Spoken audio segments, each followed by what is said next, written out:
Buenas tardes a todos, espero que se encuentren muy bien. Esta es mi actualización de la situación del frente en la guerra ucraniana del día 8 de abril de 2024. Y el día de hoy vamos a comentar distintas cosas, vamos a hablar de distintos bombardeos que se están llevando a cabo, vamos a hablar de los ataques en la planta de Energodar, vamos a hablar de movimientos en el frente porque Rusia ha avanzado a lo largo de distintos puntos continuando esta ofensiva que vemos hace un tiempo, y vamos a hablar de distintas noticias que se han liberado en medios occidentales acerca de la guerra en el último tiempo, que van hablando de cosas que hemos comentado en el último tiempo, pero que también tienen entrevistas a distintas personas que obviamente hacen que sea más rica toda esa conversación. Pero ya vamos a entrar en todo eso. Antes de empezar me gustaría recordarles que la mejor manera de apoyar el canal es a través de la suscripción, así que si es que buscan apoyarme de alguna manera, si es que me ven hace tiempo y todavía no están suscritos, bueno, eso sería una tremenda ayuda para mí. Pero no perdamos más tiempo y vamos directamente a lo que es el frente. Y quiero comenzar el video hablando sobre el área de Novomijailivka, porque lo que reporté yo en mi último video es que en Novomijailivka veíamos cómo las fuerzas ucranianas estaban perdiendo mucho terreno, cómo estaban siendo ahogados por las fuerzas rusas y cómo se esperaba que hubiesen noticias bastante importantes acerca de toda esta área en el próximo tiempo. Ese no fue el caso, no vimos mucho más movimiento a lo largo de los 2 últimos días. Hemos visto que Ucrania, para contrarrestar todos estos avances rusos, ha comenzado a introducir reservas y exitosamente han frenado ciertos avances rusos en esta dirección. Sin embargo, en las últimas horas se geolocalizaron ciertos avances rusos en la zona de Novomijailivka, como podemos ver acá. Fueron las primeras imágenes geolocalizadas y luego vemos cómo estos mismos avances se materializan en el mapa de Suryak Maps y vemos cómo los rusos en definitiva han avanzado no dentro de la ciudad en sí, pero sí de manera bastante relevante en todo lo que es el flanco norte de Novomijailivka. Así vemos como lo que ha sido la constante de las operaciones rusas en toda esta área. Cuando los ataques en esta dirección no están teniendo mucho éxito en la ciudad en sí o en el pueblo en sí, lo que terminan haciendo es tratar de avanzar más y más hacia los flancos para así poder capturar más posiciones que te permitan ejercer presión a través del uso de artillería, de armas como por ejemplo, morteros y otro tipo de herramientas que tiene el ejército ruso para así eventualmente lograr desalojar a las fuerzas ucranianas. Además de eso, todo lo que hemos comentado en el último tiempo se mantiene. La posición ucraniana es muy difícil. Vemos que los están atacando desde el centro, vemos que los están atacando desde el sur y claro, han logrado mantener una defensa bastante competente, lo he mencionado una y otra vez, pero vemos que es probable que a esta defensa no le queda mucho porque tienen mucho. No es solamente que haya mucha presión, que haya una superioridad numérica, superioridad en armamento de los rusos, que es bastante importante, que ya lo hemos comentado y que es clara, sino que además vemos que ya se le está atacando desde 3 direcciones, que las líneas de suministro están complicadas y bueno, eso todo hace que la situación en el pueblo sea cada vez más y más difícil. En la zona de Chasiv-Yar, antes de seguir entrando en todo esto, quiero recordarles que cada mapa que es utilizado en este video va a estar en la descripción del video junto a otras fuentes que pueden ser muy interesantes, fuentes que entregan información más detallada, fuentes que entregan geolocalizaciones. Si es que les interesa todo eso, van a estar en la descripción del video. Eso lo trato de comentar siempre cada uno de mis videos para que sepan que están todos esos recursos. Y en la situación de Chasiv-Yar es que se han reportado múltiples avances rusos. Deep State UA, como ha sido su tendencia en el último tiempo, no ha señalado muchos de estos avances debido a algo que hemos comentado en distintas ocasiones. Normalmente el bando que está defendiendo una ofensiva, el mapa que está alineado con ese bando, es más lento en mostrar los avances y vemos un poco más de lo mismo en el mapa de Deep State UA. Más que nada, lo último que han comentado ellos, que han actualizado ellos, es que los rusos efectivamente entraron en Chasiv-Yar, como sea una entrada muy pequeña acá, es una entrada bastante más grande si es que vamos a otros mapas, pero es algo que ya hemos comentado. Desde el ejército ucraniano afirmaron que Chasiv-Yar sigue 100% bajo el control ucraniano, o que sigue bajo control ucraniano, lo cual es cierto, pero también comentaron que se habían rechazado todos los intentos de penetrar en la ciudad por parte del ejército ruso, lo cual es falso porque, como hemos comentado, Por lo que hemos comentado en varias ocasiones, los rusos definitivamente han entrado en Chasifiar, han entrado en este microdistrito de acá que está como alejado del resto de la ciudad, pero de igual manera es parte de lo que se considera o lo que administrativamente se considera Chasifiar. Así que esa declaración es falsa y vemos cómo mismas fuentes ucranianas lo contradicen. Pero centrémonos en cuáles han sido los movimientos en el último tiempo. Y lo que hemos visto es que después de que los rusos lograron conseguir este pie dentro de Chasifiar, han estado tratando de atacar los flancos de esta ciudad. Por algo que he comentado en distintas ocasiones, la batalla de Chasifiar es una batalla por una zona con muchos edificios en altura, una zona que se ha fortificado mucho, una zona que además se encuentra en una posición en altura, por lo que un asalto directo puede ser muy complicado. Y en general todos los asaltos directos en zonas urbanas son muy complicados, y por eso hemos visto que, por lo menos los rusos, siempre que atacan, que vemos grandes batallas por centros urbanos en esta guerra, lo que vemos es que intentan rodear todas estas áreas, o por lo menos de atacar desde varias direcciones. Y yo comenté que me imaginaba que ese iba a ser el caso en Chasifiar, y lo que hemos visto es que efectivamente los rusos, luego de entrar en las primeras zonas de la ciudad, en lo que se han centrado es en avanzar tanto al norte como también al sur de Chasifiar. Y hemos visto como en el último tiempo se han enfocado en avanzar desde Ivanivske y en dirección a Bogdanivka. En Bogdanivka vemos que los rusos hace mucho tiempo han intentado avanzar, y ahora tenemos noticias bastante interesantes acerca de todo esto. De hecho, me imagino que el título del video tiene que ver con todo esto. Pero en la zona de Ivanivske, luego de capturar el pueblo, veíamos que los avances rusos eran más lentos y que estaban siendo frenados por el ejército ucraniano. Sin embargo, eso ha cambiado en las últimas horas. Este es el cambio que vemos que construye Suryak Maps en toda esta área en base a distintas geolocalizaciones, y vemos que lo que se muestra es que Rusia ha avanzado al norte de Ivanivske de manera bastante contundente en lo que es el flanco sur de toda la zona de Chasiviar. Pero para mí lo más interesante que hemos visto en el último tiempo, o sea, además de este quiebre que permite a los rusos avanzar desde Ivanivske, ir acercándose al flanco sur de Chasiviar, algo que anteriormente no podían materializar, es todo lo que está ocurriendo en dirección a Bogdanivka. Para quienes no saben, Bogdanivka es un pueblo que se encuentra en todo este eje, que se encuentra al norte de Chasiviar, al norte de Bakhmut, y lo que hemos visto es este pueblo de acá. Lo que hemos visto es que los rusos hace tiempo que han intentado tomar toda esta área. De hecho, lo que vimos es que inicialmente una de las primeras zonas donde Rusia comenzó a avanzar después de la ofensiva ucraniana en dirección a Bakhmut, que recuerden que Ucrania avanzó tanto al norte como al sur con mayor efectividad en la zona sur. Bueno, los rusos luego en el norte empezaron a avanzar mucho, a tomar muchas posiciones, y en Bogdanivka es donde más se han centrado o donde más han invertido recursos para avanzar. A lo largo de los últimos meses hemos visto que la situación de este pueblo ha ido cambiando. En un momento los rusos entraban, luego se les contraatacaba, luego veíamos que los rusos volvían a entrar, que capturaban ciertas posiciones, luego tenían que abandonar algunas de estas, pero en definitiva lo que hemos visto es que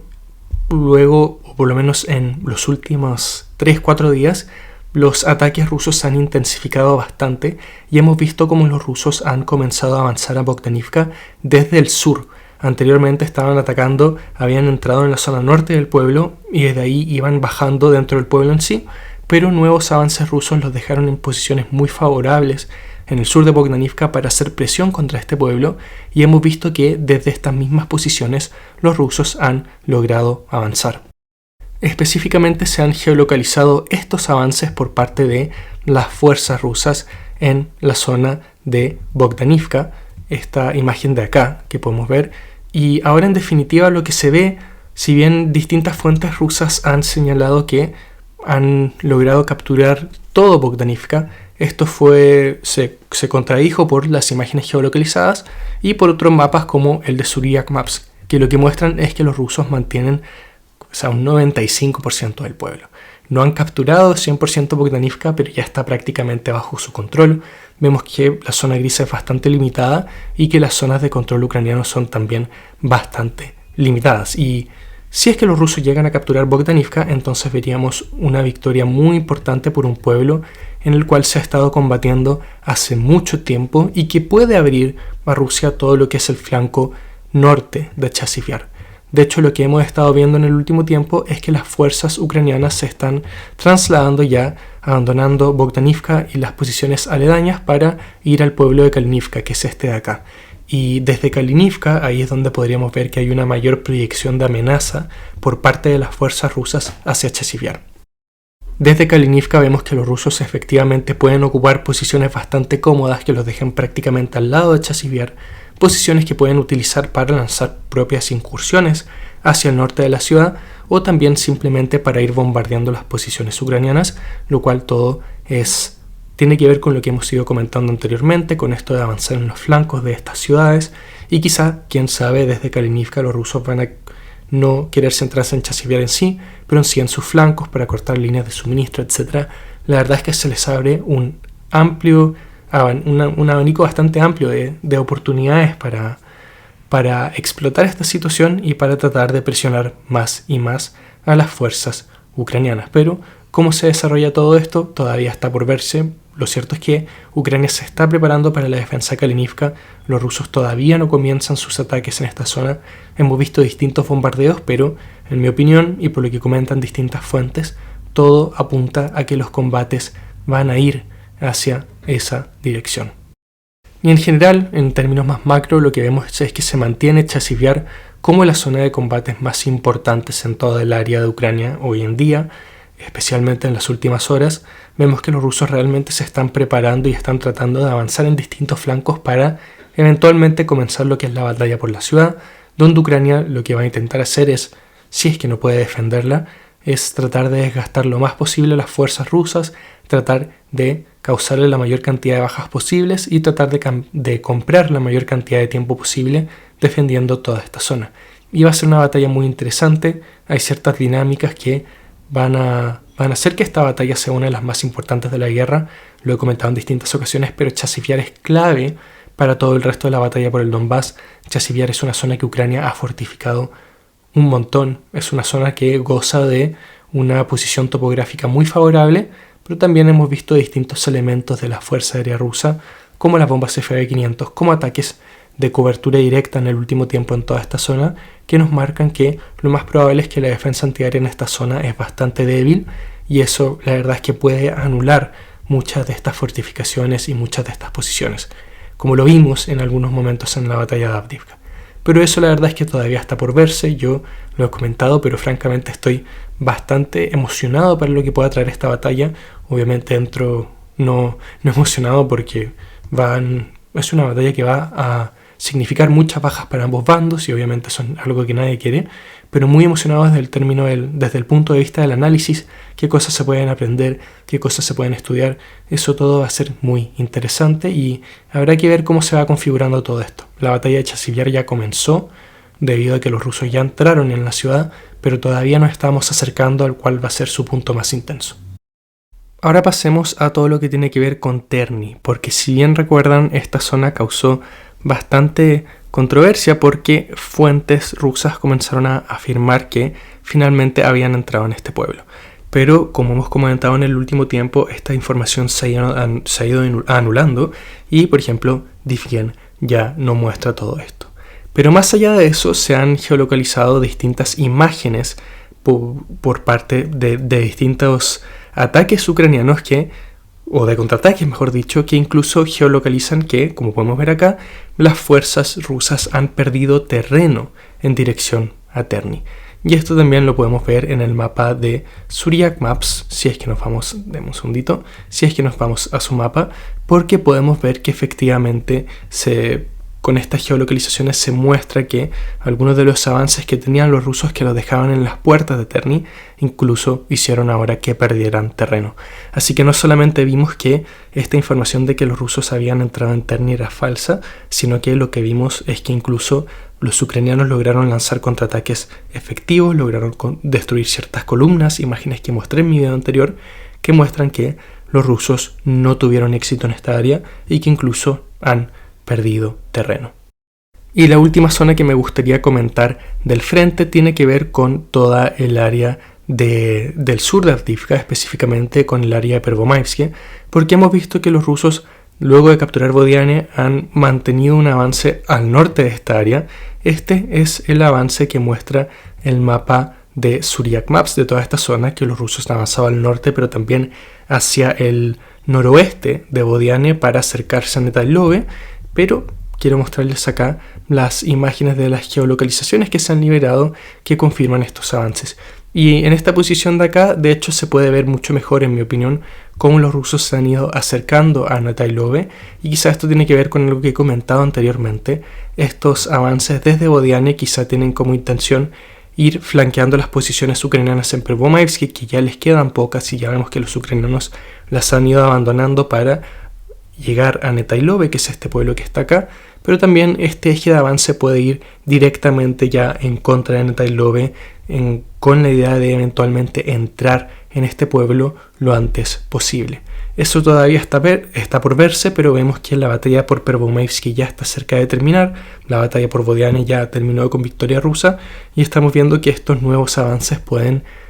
terminar traduciéndose en el comienzo de una nueva batalla, la batalla por Netailove. Y lo que vemos en general en el frente es que los rusos siguen avanzando, siguen con esta ofensiva. Vemos que Ucrania no está teniendo, a pesar de que ha destruido bastante equipo ruso, no está teniendo las capacidades de momento para estabilizar el frente, debido a que tiene una falta de artillería, tiene una falta de personal que se debería ir corrigiendo en el próximo tiempo, pero en mi opinión lo más importante es que tiene una falta de sistemas antiaéreos que le permitan luchar contra el constante uso de bombas FAB-500, FAB-1000, FAB-1500, etc.,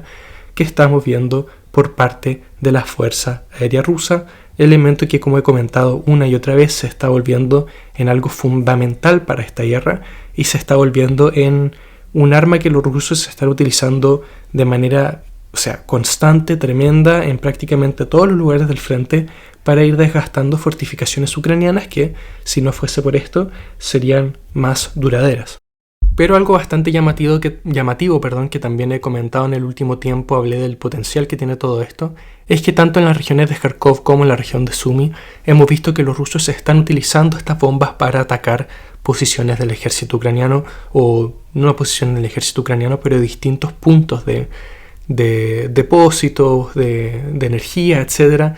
Prácticamente lo que vemos es que están sustituyendo los misiles de largo alcance, que son mucho más caros y mucho más difíciles de producir en estas zonas del frente, lo cual es algo que he comentado ya en el último tiempo, que tiene un potencial de afectar a esta guerra de manera tremenda, ya que normalmente veíamos que las bombas FAB se utilizaban contra las líneas de contacto, luego vimos que se empezaban a utilizar más y más contra la retaguardia, pero esto de que se utilice contra ciudades como Kharkov o zonas como Sumy, esto ya nos muestra que la defensa antiaérea ucraniana en estas zonas es bastante débil. Y esto de poder sustituir los misiles de largo alcance con estas bombas realmente es tremendo, y lo he recalcado en distintas ocasiones cuando comenzamos a verlo. No sé qué habrán comentado otros canales, pero yo dije que esto puede terminar siendo tremendo, y vemos que esto va en aumento, vemos que este tipo de ataques van en aumento, vemos que las fuentes ucranianas lo reconocen, y yo no sé cómo Ucrania va a intentar contrarrestar esto. Me imagino que con ataques con drones a distintas bases aéreas del ejército ruso, que es lo que ya hemos visto en el último tiempo, pero realmente esta dinámica de bombas FAB-500, FAB-1000, FAB-1500, atacando todos estos puntos, sustituyendo misiles de largo alcance y liberando esos misiles para ser utilizados en otras zonas, eso, en mi opinión, y lo he comentado antes, así que no voy a ahondar tanto en esto, puede terminar siendo tremendo. Pero veamos cómo va evolucionando todo esto, veamos si es que estos ataques siguen en aumento y veamos qué logran alcanzar en el próximo tiempo. Y por último quiero citar un artículo del Financial Times que ha comentado algo que hemos venido cubriendo acá en el canal, que es que los rusos están atacando con misiles de largo alcance, misiles balísticos, distintas posiciones de generación de energía ucranianas, distintas plantas, por ejemplo, hidroeléctricas, lo hemos visto, distintas termoeléctricas también han ido atacando, y hemos visto que lo que comenta este artículo del Financial Times es que los rusos han evitado atacar la región de Kiev, debido a que esta es la que concentra una mayor cantidad de defensa antiaérea. y que han estado atacando estos puntos ya para causar daños irreversibles o daños profundos a toda esta industria de generación de electricidad de cara a lo que va a ser el próximo invierno. Y por lo que comentan fuentes ucranianas que entrevistan en este artículo, les recomiendo leer el artículo directamente. Voy a resumirlo mucho porque la idea no es copiar toda la información que entregan. Va a estar en la descripción del video, véanlo, es un buen artículo, léanlo. Y lo que comentan es que estos daños es probable que no puedan ser reparados por completo. Y que Ucrania en el último tiempo ha utilizado distintas medidas para mitigar el daño de los ataques rusos, como por ejemplo el buscar otras fuentes de energía para producir energía dentro del país, o también importar energía de otros países, lo cual no es ideal debido a que es un costo monetario importante. Y todos estos ataques pueden complicar aún más la situación eléctrica energética de Ucrania ya para lo que va a ser el próximo invierno. Estos daños, a diferencia de los otros ataques que estábamos viendo, que eran muchas veces contra subestaciones eléctricas, estos daños es probable que no puedan ser reparados y todo esto va a poner una dinámica muy complicada para lo que va a ser el invierno. Ahora, Ucrania tiene tiempo para arreglar todo esto, tiene tiempo para buscar nuevas soluciones a sus necesidades de energía, pero vemos que la cosa se está poniendo bastante fea y que es probable que en el próximo tiempo los rusos sigan atacando contra todas estas zonas. Y quiero cerrar el video con lo que está ocurriendo en la zona de Energodar, en Zaporilla, en esta planta nuclear, que en el último año causó mucha controversia debido a que se vieron varios bombardeos contra esta zona que, bueno, Rusia decía que eran los ucranianos, Ucrania decía que eran los rusos controlan la planta, así que si es que uno cree que eran los rusos, serían los rusos bombardeándose a ellos mismos, una planta operada por Rusia, por Rosatom. Bueno, cada uno piensa lo que quiere, pero luego vimos que se liberó información de que los ucranianos intentaron un ataque en dirección a Energodar.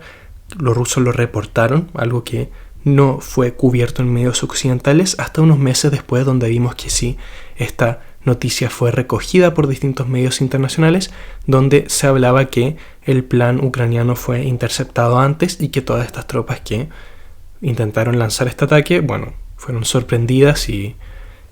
no tuvieron éxito, obviamente, algo que cubrimos acá en su momento, y era lo que habían comentado los rusos hace bastante tiempo. Y eso en ese momento cambió la posición de mucha gente debido a que se comenzó a ver que Ucrania sí lanzaba ataques contra esta dirección, sí tenía ambiciones en el área de Energodar, y que quizás hacía sentido que estos ataques de estos bombardeos tenían que ver con Ucrania. Lo que hemos visto en las últimas horas es que se ha atacado la planta de Energodar con drones. Y los rusos dicen que fueron los ucranianos. La Agencia Atómica Internacional comenta que sí se reportaron ataques y Ucrania dice que ellos no estuvieron detrás de estos ataques. Así que, de nuevo, con lo mismo de antes, crean lo que quieran creer acerca de lo que está ocurriendo acá. Yo les entrego los antecedentes de lo que ocurrió a lo largo del año pasado. Yo creo que la situación no cambia mucho en el último tiempo con lo que tiene que ver en esta área, pero ya cada uno tiene su derecho a creer lo que quiere creer, especialmente cuando no se libera tanta evidencia, entre comillas, acerca de lo que está ocurriendo. Yo personalmente creo que estos ataques son lanzados por Ucrania.